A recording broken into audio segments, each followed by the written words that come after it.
Hello friends, नमस्कार। आज हम फिर चर्चा करेंगे आपसे एक कंसेप्ट पे, जिसमें हम बात करेंगे कि सिविल और क्रिमिनल जो मैटर होते हैं उनमें क्या डिफरेंस है। आपने कोर्ट में देखा होगा कि कोई व्यक्ति कहेगा आपसे कि मेरा मामला सिविल कोर्ट में है, कोई कहेगा क्रिमिनल कोर्ट में है।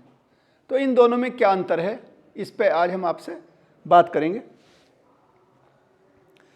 Civil and criminal matters a subtle comparison. Civil और क्रिमिनल के विवाद और उनका एक तुलनात्मक अध्ययन। तो मैंने ये सोचा कि आपसे हम एक डायग्रामेटिक फॉर्मेट में इसको समझाएं आपको बहुत सूक्ष्म समय में, ताकि सामान्य व्यक्ति के रूप में आप इसको अच्छे से समझ सकें।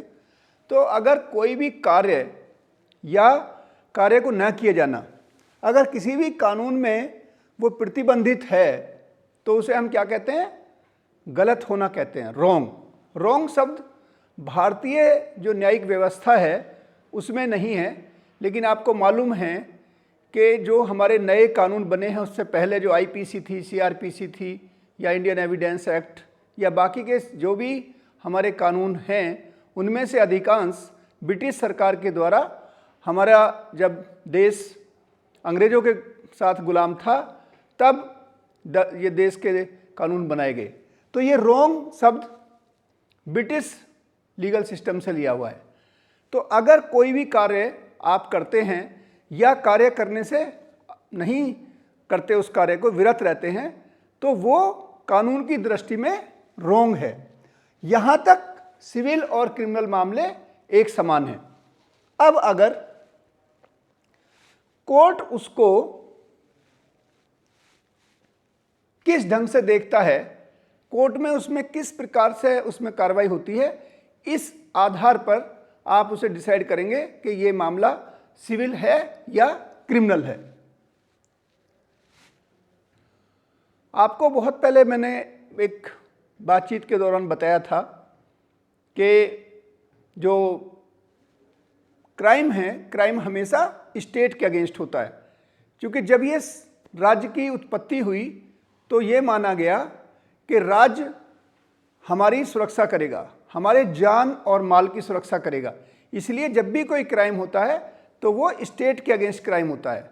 इसलिए आप जब भी कोई वाद को देखेंगे तो आप देखते हैं कि state of UP versus x, जो भी व्यक्ति क्रिमिनल है या जो भी एक्यूज है उसके अगेंस्ट होगा।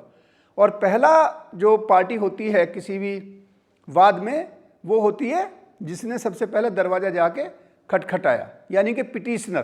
तो यहाँ क्रिमिनल मामलों में पिटिशनर कौन होगा? स्टेट होगा। ठीक। तो अगर क्रिमिनल मामला है तो वहाँ पे पनिशमेंट या फाइन या दोनों। अगर आपके सामने कोई ये बोलता है कि इस मामले में दंड दिया गया या फाइन किया गया, तो वो मामले कैसे होंगे? क्रिमिनल नेचर के होंगे। उसके विपरीत अगर ऐसे मामले जिनमें कंप्रोमाइज किया जा सकता है या कंपेंसेशन दिया जा सकता है, ऐसे मामले क्या होंगे? सिविल के मामले। मैं उदाहरण देता हूं आपको। मान लिया कोई जमीन का विवाद है, तो जमीन का विवाद दो पार्टी में होगा, भाई भाई में हो सकता है, पड़ोसियों में हो सकता है। तो वहां एक पार्टी नॉर्मल आदमी होगा और दूसरी पार्टी भी जो दूसरा पक्ष होगा। इसलिए यहां स्टेट नहीं आएगा। तो ए वर्सेज बी, ये मामले कौन से हुए? सिविल नेचर के हुए। हाँ, कभी कभी ऐसे मामले भी हो सकते हैं कि जहां पे स्टेट का सिविल मामला हो। मान लिया कोई जमीन है जो सरकारी है और उस पर कोई आदमी कब्जा कर लेता है, या कोई और विवाद ऐसा हो जिस पे स्टेट ने कोई कब्जा किया हुआ है या स्टेट पे कोई उसका अधिग्रहण है और कोई दूसरी पार्टी है, तो स्टेट भी कई बार सिविल मामलों में पार्टी बन सकता है। तो अब आप समझे होंगे कि सिविल मामले क्या हुए? सिविल मामले वो हुए जिसमें आप कंपेंसेशन या कंप्रोमाइज कर सकते हैं। और क्रिमिनल मैटर क्या हुए? जिनमें पनिशमेंट या फाइन, दंड होता है।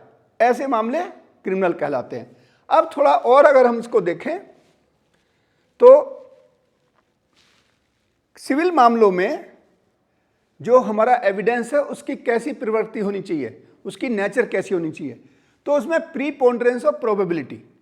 जो लोग कानून से जुड़े हुए हैं ये समझेंगे कि जो हमारा एविडेंस की क्वालिटी है वो दो तरीके की होती है। एक ऐसी कि किसी बात के घटित होने की संभावना, उसे कहते हैं प्रीपोंडरेंस ऑफ प्रोबेबिलिटी, यानी कि जो एविडेंस की क्वालिटी है वो थोड़ी लोअर लेवल की होती है सिविल मामलों में, जिसके घटित होने की संभावना हो। लेकिन चूंकि क्रिमिनल मामले गंभीर प्रकृति के होते हैं, उसमें किसी को सजा होती है, किसी को जेल भेजा जाता है, किसी पर दंड होता है, तो ऐसे मामले क्या होंगे, वो एविडेंस उसमें गंभीर प्रकृति के होने चाहिए, जिसे कहते हैं बियॉन्ड रीजनेबल डाउट।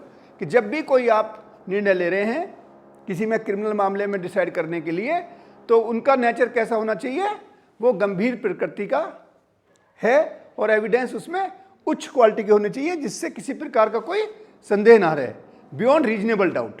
तो ये जो दोनों चीज़ें हैं ये बहुत महत्वपूर्ण है। लेकिन अभी कुछ दिनों से जो एक ट्रेंड है कई साल से, खास करके विदेशों में, अब हमारे यहाँ भारतवर्ष में भी ये नए कानून के अंदर आ गया है कि ऐसे मामले जिनमें क्रिमिनल मैटर हैं उनमें भी कंपेंसेशन देने की बात हुई है। ठीक है, कंपेंसेशन कई बार स्टेट देता है, लेकिन अब कंपेंसेशन जो एक्यूज है उससे भी दिलाने की बात चलती है। और कई बार इस तरीके के मामले होते हैं कि जिसमें क्रिमिनल मामलों में भी जो एक्यूज है वो पीड़ित पक्ष को उसको कंपेंसेट करे, कुछ पैसा दे या कोई और उसको किसी तरीके से उसको कंपेंसेशन दे, ताकि उसका जो डैमेज हुआ है, उसका जो लॉस हुआ है, जो उसको नुकसान पहुंचा है, उसकी भरपाई की जा सके, ताकि आपस में समरसता आए। ठीक है, ये एक नया ट्रेंड है। एक्सीडेंट के मामलों में ऐसा होता है। एक केस था बहुत पुराना, लगभग 25 साल पुराना केस है, संजीव नंदा, जो दिल्ली के अंदर BMW केस के नाम से भी जाना जाता है। इसमें एक लड़का तब यंग एज में था, वो बहुत तेज मोटर एक गाड़ी लेकर के आता है BMW, और उससे करीब 7-8 पुलिस वाले उसके नीचे, सुबह सुबह 5-6 बजे की बात है, और वो रोड के किनारे चौकी थी, वहाँ पे वो सब रौंद दिए जाते हैं और बहुत दूर तक उनकी जो डेड बॉडी है वो काफ़ी दूर तक घिसट के जाती हैं। तो इस मामले में कोर्ट ने ये नई अवधारणा लाए जिसमें ये कहा गया कि आपको जो पीड़ित पक्ष है उसको कंपेंसेट भी करना होगा। ठीक है, तो इस तरीके का जो न्याय है इससे समाज में समरसता आती है। और जो हमारा नया कानून आए हैं उनमें भी जो फोकस है वो दंड से न्याय की ओर है। तो अब हमें ये बात समझ में आई होगी कि क्रिमिनल और सिविल मैटर में क्या अंतर है। तो साथियों, इन्हीं के साथ बहुत बहुत धन्यवाद। मैं फिर आपके सामने उपस्थित होऊंगा कोई और नया टॉपिक लेकर के। तब तक जय हिंद, जय भारत।